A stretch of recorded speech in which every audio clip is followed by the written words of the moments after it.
everyone, and welcome back to Board Game Geek's continuing coverage from Gen Con 2019. Joining me this time is Chris Leader from Calliope Games, and we're going to have a game, Rise from the Ashes, to talk about. Oh. It's Tsuro, Phoenix Rising. Yes. Oh. Coincidence.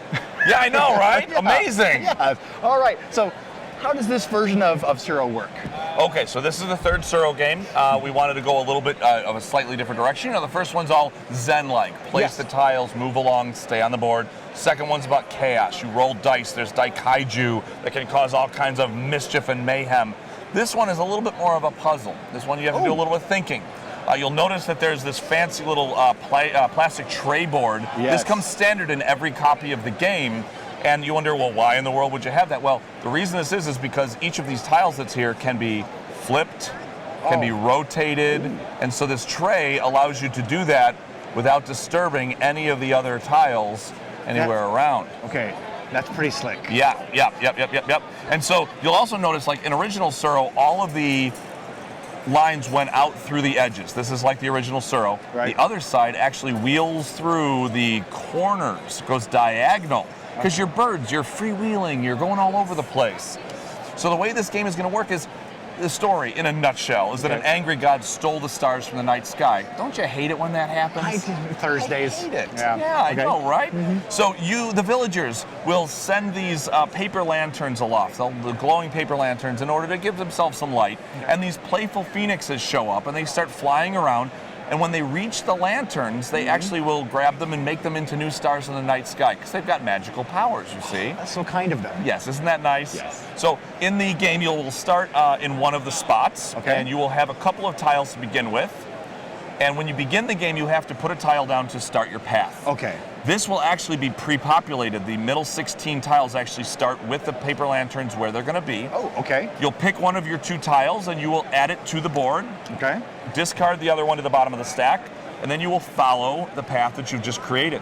Now, anytime you leave a tile that has a lantern, you're going to put a star down, and then you're going to continue on until you reach a dead end or go in one of these outside spots. Okay. Now, this spot right here that has a star, you will move the lantern to a different spot with that color, and then you'll collect the star.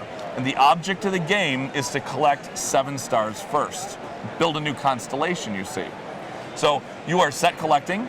You are aiming where your paths go. Yeah. And unlike the regular Tsuro, you can go off the board. Oh, really? At least once, because everyone starts with one of these life tokens. Okay. If you leave the board, on your next turn you can spend it, and you can restart in a different position and come in. So let's say later on in the game, it was set up and all of these lanterns were on one side, and poor me, I'm way over here. It's gonna take me 2 or 3 turns to get over here where the lanterns are. So maybe instead I play a tile to take myself off the board so that I can strategically come back over here and take advantage of stringing up 3 lanterns in a row. It might actually be strategic to let yourself lose a life. That's right.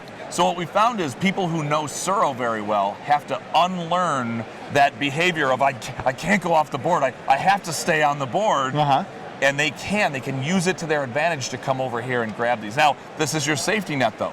You use it, you only get one time. After that, it's like regular Tsuro. If you go off, you are eliminated from the game. But a lot of people will keep these until just the right moment. And so Tsuro Phoenix Rising, that's the gist of it. Beautiful pawns. Oh, yes. All kinds of fancy bits. We have this first player marker, which has the silhouette of the dragon from the original Tsuro pawn. This is Calliope's 10th anniversary, so we're kind of celebrating the whole line, you know, and having fun with some of the classics. It's like you have Easter eggs thrown into the game. Yeah, now, exactly. Since this is the player pawns, does that mean that this plays up to 8 players? This does. This is an 8-player game. So just like all the Tsuro games, we want to be able to accommodate a lot of people to play this and have a good time. I really like the strategic element of when I pass through the lantern and I collect my star, I get to place it because I can use that to, you know, my own advantage where I'm going to go, or perhaps try to keep someone else from getting it. Can a tile that has a lantern on it, can it be flipped?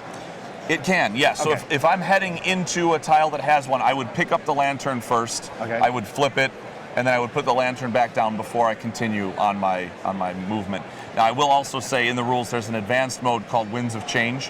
When you take a lantern off of, so if I'm collecting this, when I take it, I automatically flip it from the glowing side to the dim side. Okay. And then when I move it to a new spot, if I'm moving it where it is dim, I will actually flip it to the glowing side before I place it.